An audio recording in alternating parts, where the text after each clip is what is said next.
This is the reason why you should buy. And we're not asking the most important question, the reason why it was important for them, in their heart of hearts. Like, that's a sale. Then we're going to see results, the mindset, going into every opportunity, saying to yourself, I would love to have the business, but I don't need the business. When they talk about building their organization just through referral, that means they're missing it.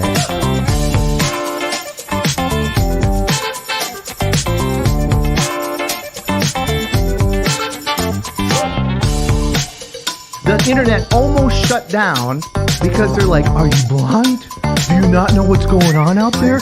Do you not see what's happening? You just hit 250,000 cold calls. Congratulations.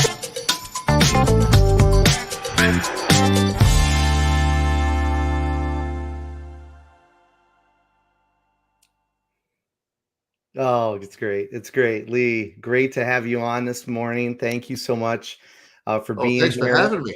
Oh, it's going to be great. So again, the Pipe Podcast, what do we talk about? We talk about sales process, sales initiatives, sales prospecting, and sales experiences. I'm your host, Cris, and I'm here with Lee Salz, the sales guru. All right, guys, you're in for a great, yeah, you're sitting right there. Yeah, so you are in for a great show. So happy to have you here, Lee. Hey, just for those that have been living under a rock for the last 20 plus years, for a few decades. All right. And I'm not trying to age you at all. I'm feeling old right now after that intro. Hey, let's talk a little bit about Lee Salz. Let's talk a little bit about Sales Architects. Hey, just give them that high level. Tell them where you've been and what part of the world you run, Lee. Sure. So I'm in Minneapolis, but I'm sure my accent gives away. There's no way this guy's from Minnesota. I grew up in New York and New Jersey. Built sales organizations in a number of different industries, and then in 2007 launched Sales Architects. So not quite, I'm not that old. I'm 54. and Chris, this goes right to what you were talking about. We are not a sales training company. Mm-hmm. The conversations we have is with executives who say there's this big opportunity out there and we're not seeing our fair share or even an unfair share. Right. So what we do is we help them put together the strategy, the process, and the tools to go capture their fair share. Got it. And what we're going to be talking about today, I have not shared in any other podcast. I have some new things that are rolling out. You don't even know about them yet. No, I don't. The first thing is we're rolling out a new tagline because I've got a new website that'll be going up in a couple of weeks, because this gets to the core of what we do. It's building salespeople into world-class sales forces. There we go. Building salespeople into world-class sales forces. I love it. So let's talk a little bit about that, because you talk about that in your book, in sales differentiation. You talk about it in selling different. But let's talk a little bit about both of those, and let's just open up that kimono right now. Sure.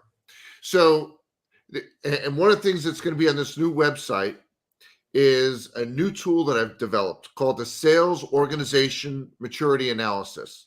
Now, this isn't measuring how silly you are, but there's expressions that we use synonymously: sales department, sales team, and sales force. But those are not expressions.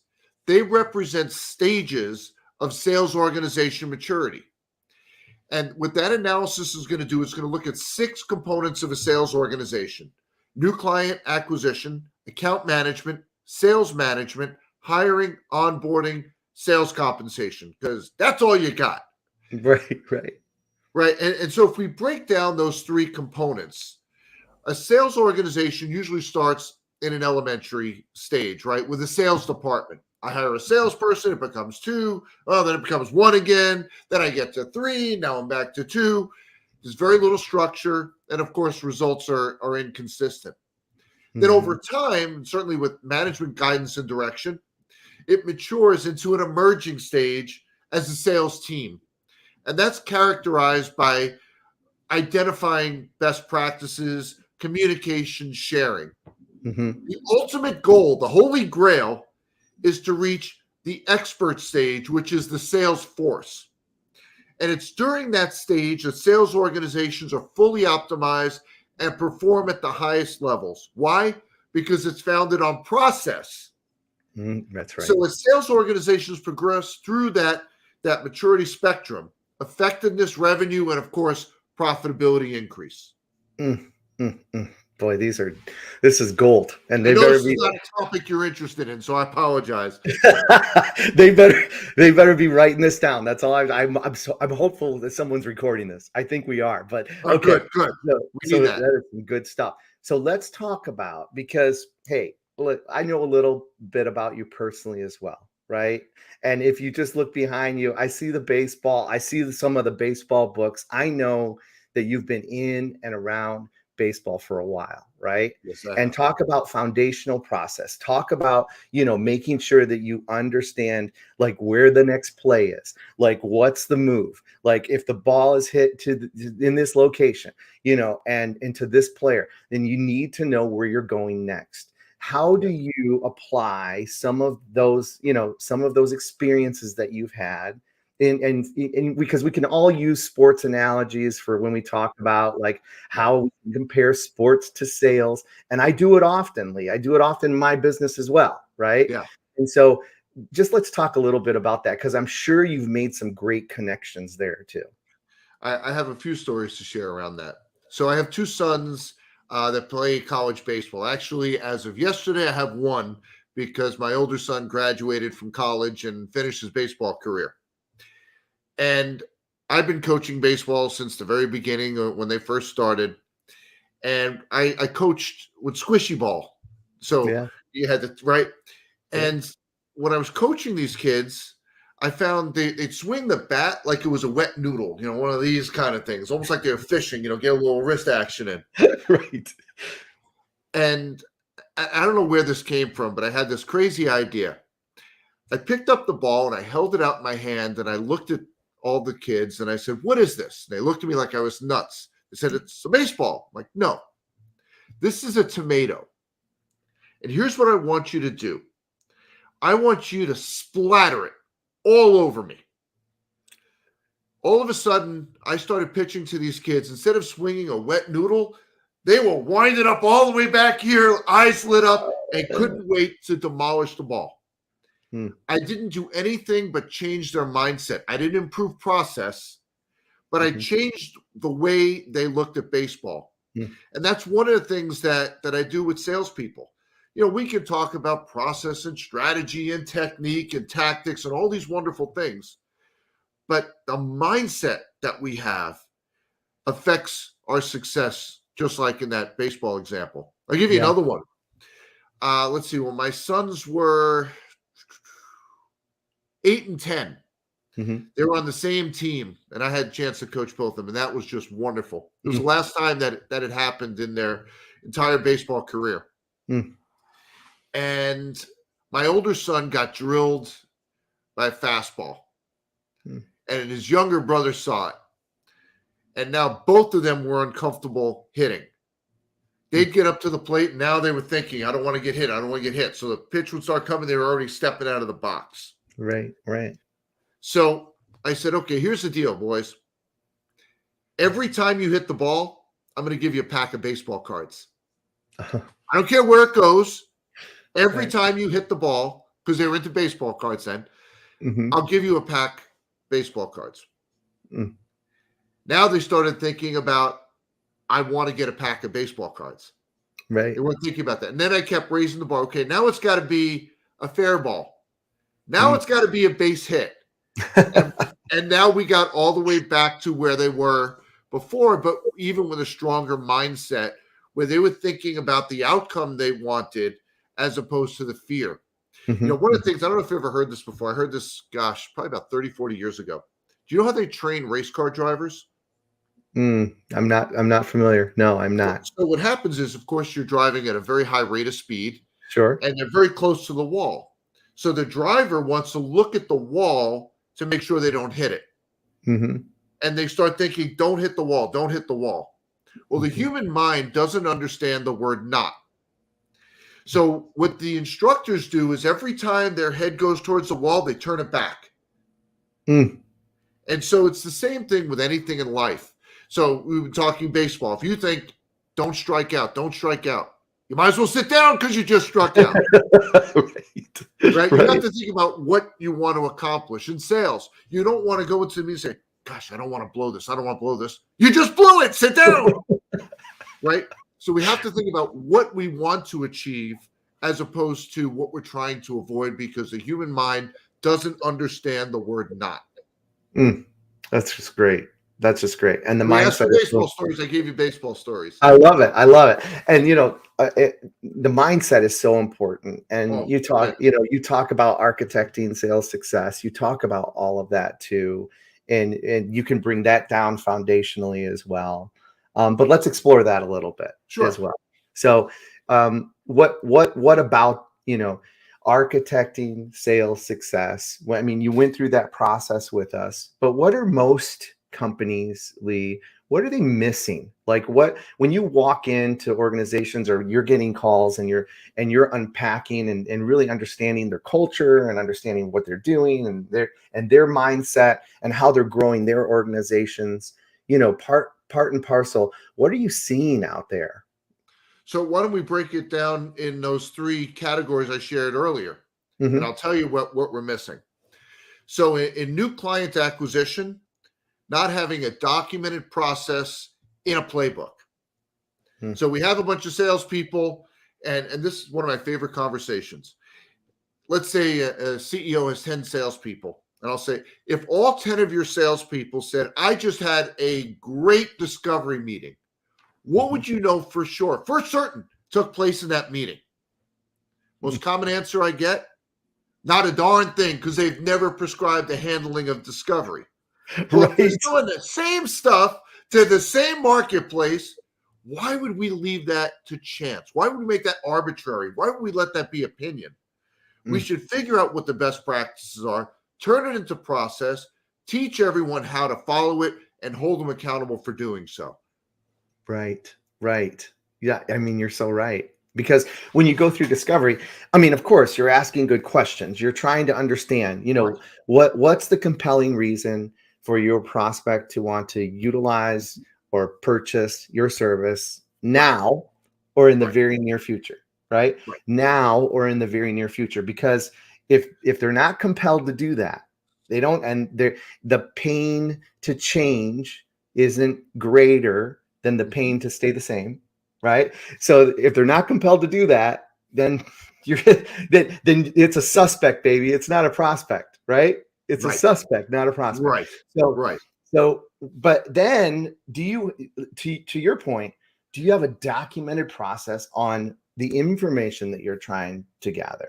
What that looks like at the end of the day? How are you determining whether they have enough, enough pain, or their issue is big enough, or their challenge or their frustration is great enough to actually get them to move, to get them to move in the sales process?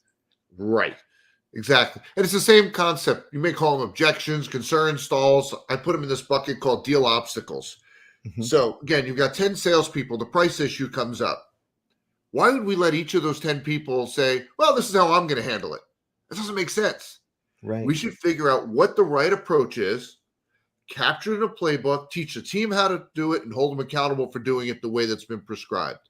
Sounds so simple, but very, very few companies have gone to that step to put that in place. And that's something that my firm does in working with organizations. So we talked a little bit about mindset, and listen, some sales reps, some sales guys, it's like herding cats, man. I mean, it's like getting them to stay focused, to use a playbook, to go through these steps, and to, in some way, get them to accept the fact that if they do it this way, they're going to see consistent. The consistent behavior is going to drive consistent results. A lot of sales guys, Lee, they're not built that way. So how do you help with that? Like, what does that look like in your world? Great question. It's all how you go about building the playbook. So when I work with an organization to do that, I don't sit here in Minneapolis and say, I'm going to look really smart and write this missive and send it over. What I do is I conduct workshops with the team, with those salespeople that you're talking about. Mhm. And I mine information out of their heads so that there's no surprise when the playbook is produced. They've been involved in the development of the process. So that's how we get instant buy-in, because they're the ones that helped shape it. That's right. But if you just put a bunch of people in a boardroom and say, okay, we're just going to write this and we're going to tell the salespeople this is what we're doing, you're not going to get the acceptance. Oh, you're getting me excited now, because we've been in those situations too. Like, we go into organizations just like you're talking about, and they say, well, Crispin, you know, what should we be doing in this situation? What should we be doing? I go, if I have to develop this if you're expecting me to develop this process, if you're expecting me to develop this program, you know, in a vacuum, I'm going to fail. We're going to fail. Correct. Right. And so you have to have that collaboration, or else you're not going to be able to get that buy-in. Exactly. And when you're doing it, I mean, and you've experienced this, you know, 1,000 times, Lee, with all of those companies that you've helped to grow. And I'm feeling old again. No, it's just because it happens so frequently. Not because you've been doing it for so long. All right. But because it happens so frequently, and because of your experience, you know, when you go in and let's talk a little bit about culture, because the culture of the organization, I mean, what do you do when you're managing through these types of opportunities and you're going into organizations and you're saying, yeah, I think we can help you here, right? I think we've got tools, we've got processes, we've got things that we can do that we can help you with. But then how are you managing to protect the culture of the organization as you're helping them to grow? You know, you bring up an interesting point, culture. And I'm sure you found the same thing that I have. Sometimes companies say, this is our corporate culture, but there's a separate animal when we're talking about our salespeople. They don't fit the rest of the culture. And I have to counsel executives a lot of times around that and say, what you want them to do doesn't fit with the rest of the corporate culture, right? So if you want to hire people in this sales group and have them match the culture, don't be surprised when they don't sell anything. Right. It's a very different dynamic. Now, the sales organization develops a culture and a framework that leads to strategy, process, and tools being developed. But when you try to take, you see it every day. The salespeople, they're just wired differently than the rest of the functions in that organization, in that company. And you can't force that fit. It just doesn't work. It's so good. It's so good. All right. So let's shift gears for a second, because I want to talk about, and I want to go back to your other book, Sell Different. I really do want to dig into that a little bit while we've got time. Are you okay with shifting gears to that? We can shift gears, or I didn't know if you wanted to finish the thought, because you had asked me where there were opportunities being missed, and we only talked about one of the 6. Did you want me to finish that? Let's go. Okay, so we did new client acquisition. The second one is account management. What a lot of organizations do, account management is, we have ABC clients, all based on the amount of revenue that we get. And even though we have this nice, pretty list, we provide account management the same to the C's as the A's, all the same, no strategy behind it. And it's determined based on how nice the client is. The nicer the client, the more we talk with them and visit with them. So account management, if you think about the what that is, this is an investment that companies make in the relationship they have with their clientele. It's for the proactive part. It's to provide value above and beyond the product that you're selling. Great. And so you need to have an ABC list, but not limited to recognized revenue. And I talk about this as a chapter in Sell Different, all about this, but there are a number of aspects that become considerations before you put them in that ABC ranking. Then once you put them in an ABC ranking, Then you have to say, okay, what is the investment we are interested in making in the relationship for our A's, our B's, and our C's? Because there's cost, there's real dollars involved. Sure. Right. And it can't be arbitrary. It can't be just left to the salespeople and say, by the way, you're responsible for account management, which that's usually the end of the conversation as far as what we're going to do. Well, you're responsible for bringing in the client and also providing account management. That's it. So account management is about retaining, growing, and acquiring clients. Now, wait a minute. You just said it, acquiring clients. Yes, I did. Because if you put together a really strong account management program, that helps you acquire new clients because you're talking about it during the new client acquisition stage. You talk about the value that you're providing above and beyond the value they receive from what you're selling.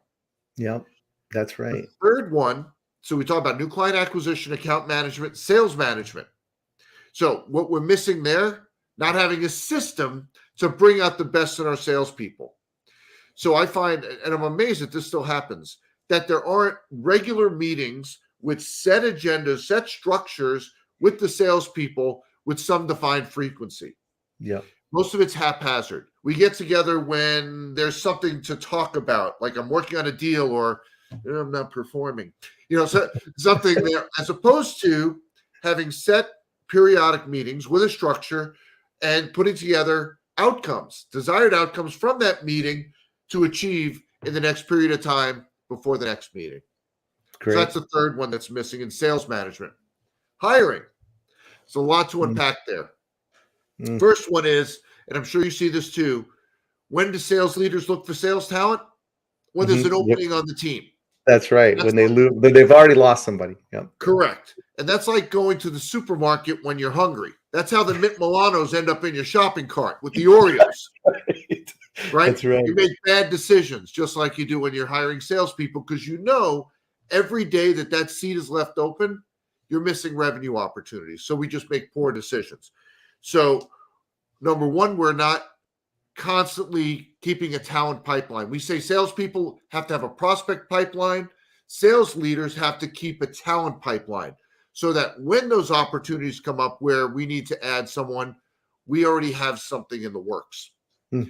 Second one is that also in hiring is we look for great salespeople. And I'm a believer that there's no such thing as a great salesperson. And people love to take me to task on that.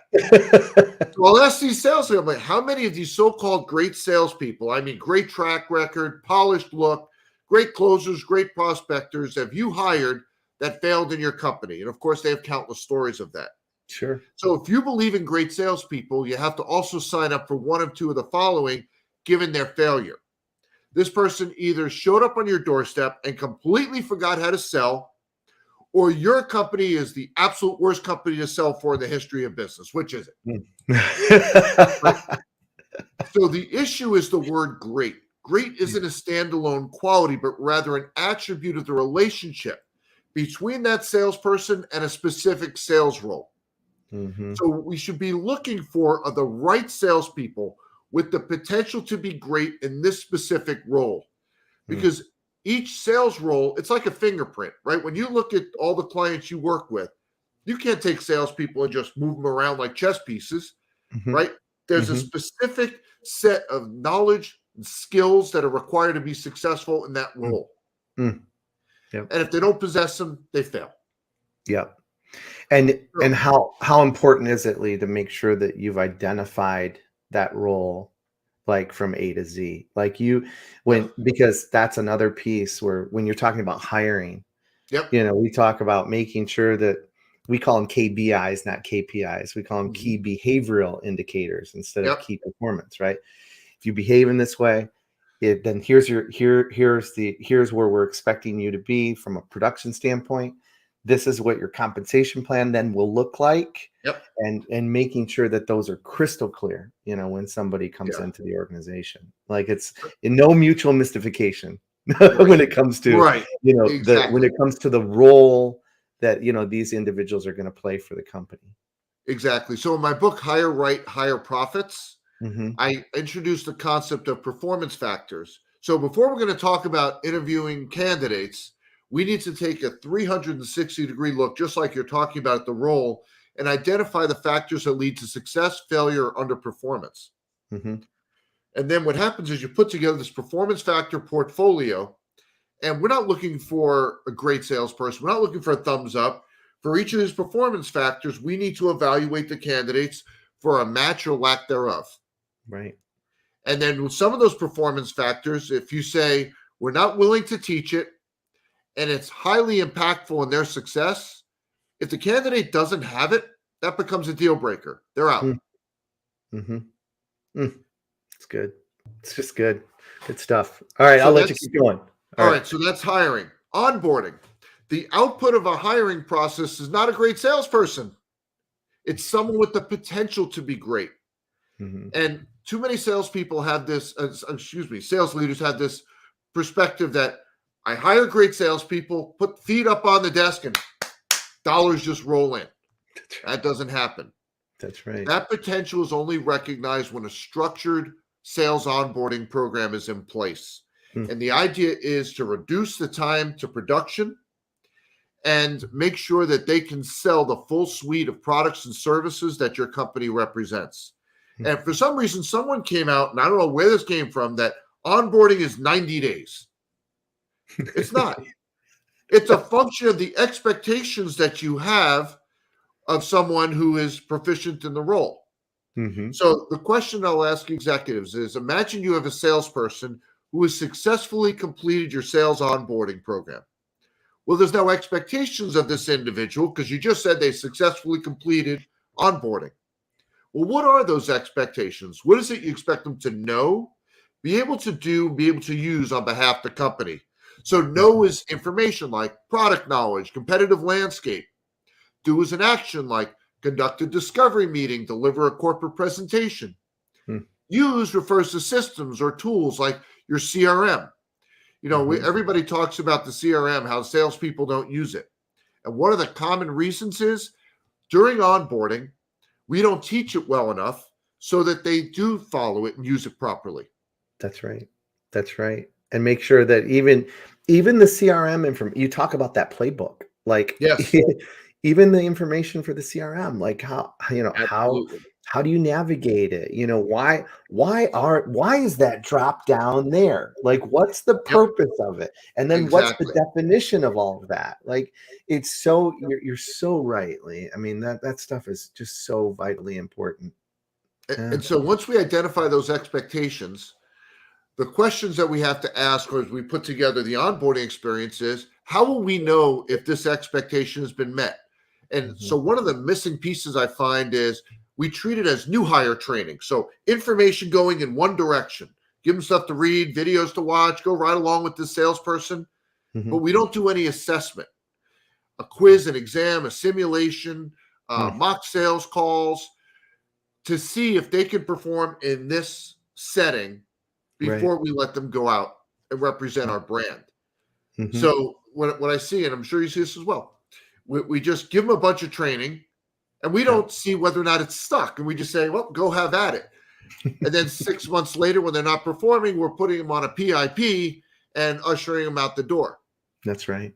For issues we should have known in their first 30 days if we were assessing it. Yep. Yeah. That's so right. And then last but not least is compensation.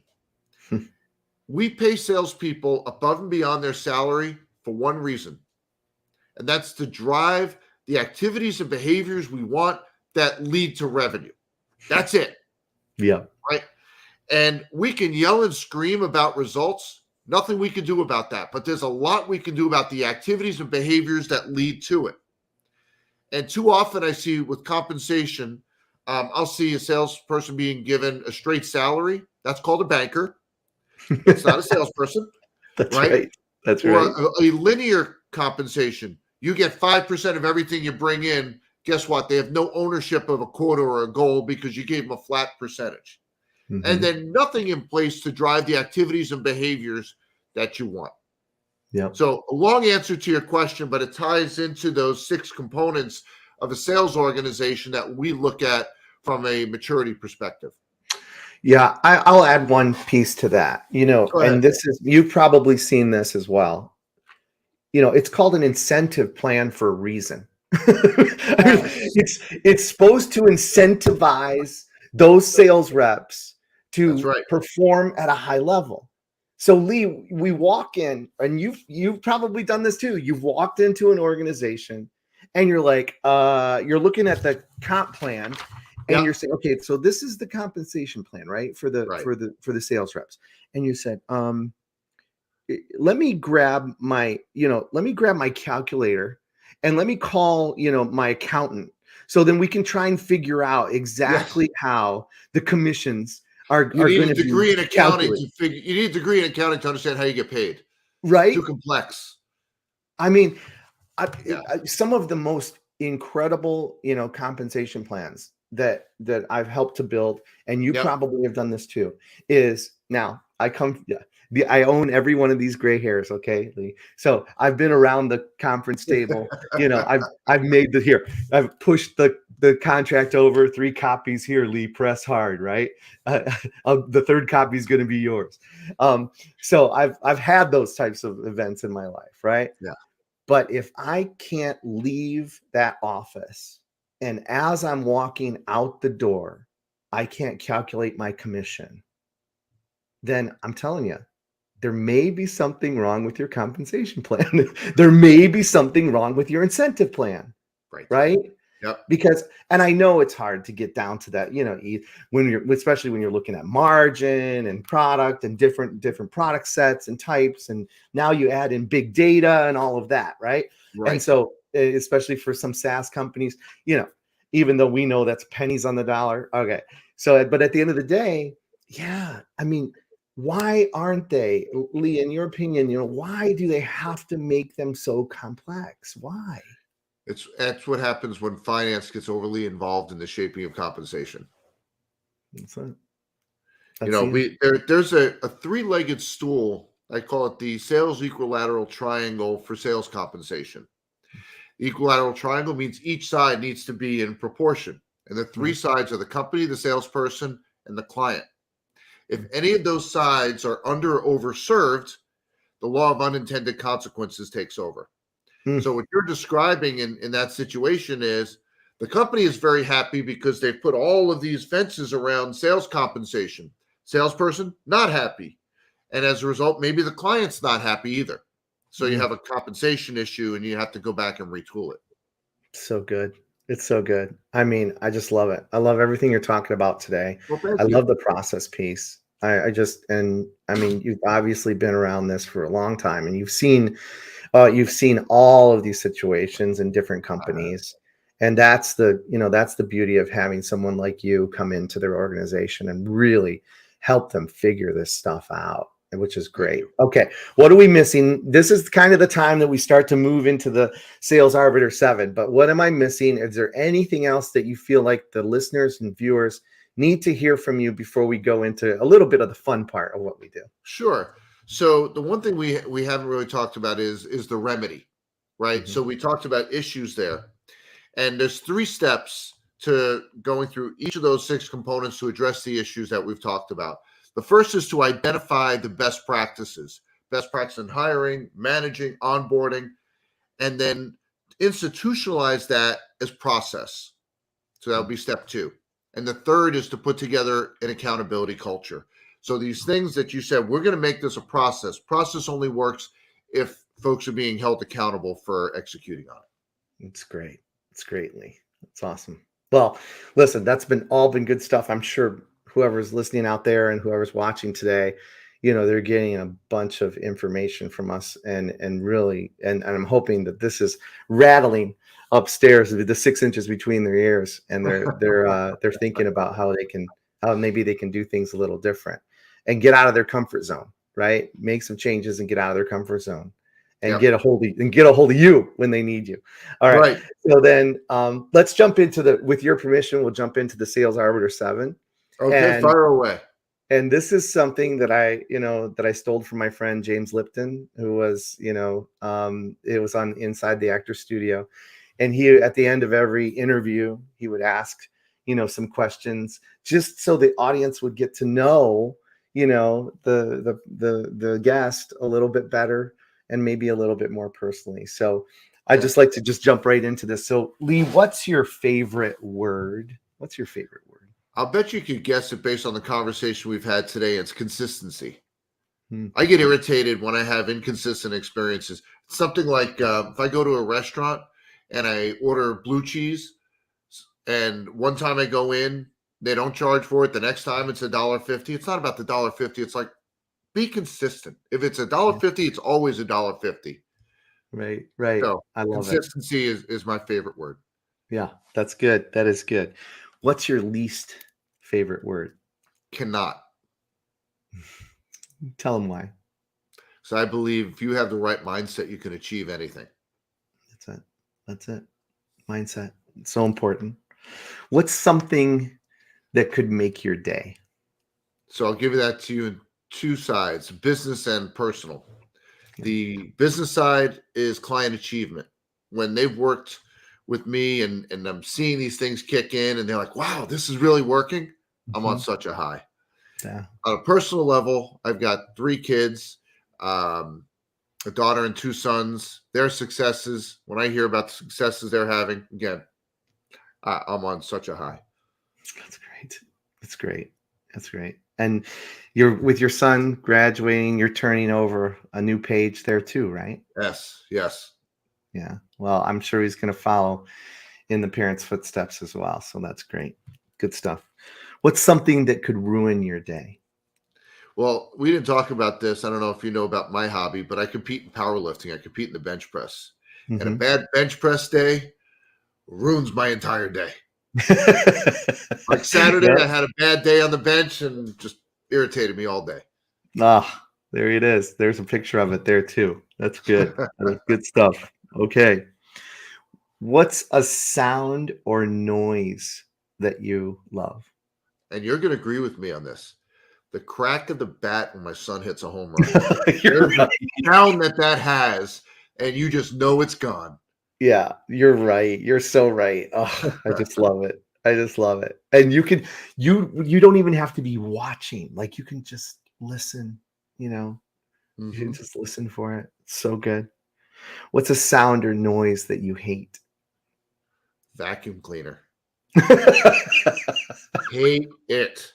I had fun with my wife the other day. We have one of those Roombas, and she was cleaning it out. I said, "You know what you are?" She's like, "What?" I said, "You're a vacuum cleaner." Oh my gosh. It's so good. It's so good. Ba-dum-bum. Hey, Lee, if it doesn't work, hey, if this whole thing, doesn't work, we could take it on the road. All right. What profession other than your own would you have liked to attempt? Well, if I was 35 years younger, it'd be playing center field for the Yankees. That's it. That's it. That's it. That's it. I knew it was going to come back to baseball. I always knew it was going to come. I'm sure you did. That's right. That's great.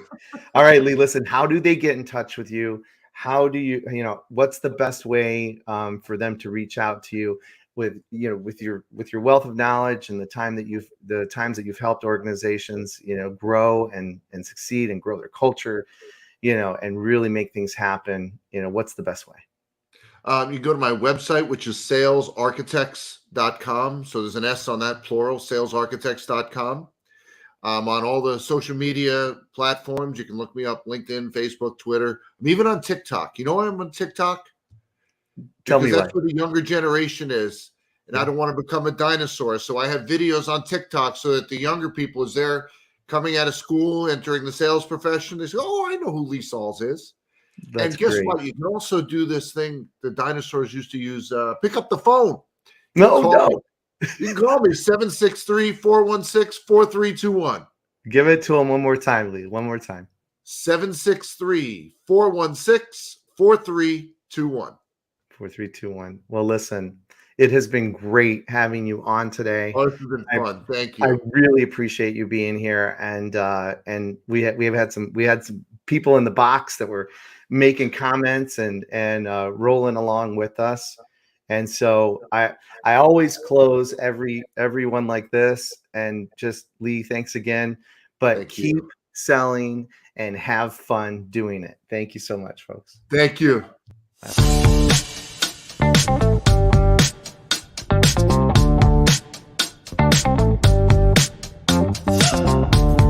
This is the reason why you should buy.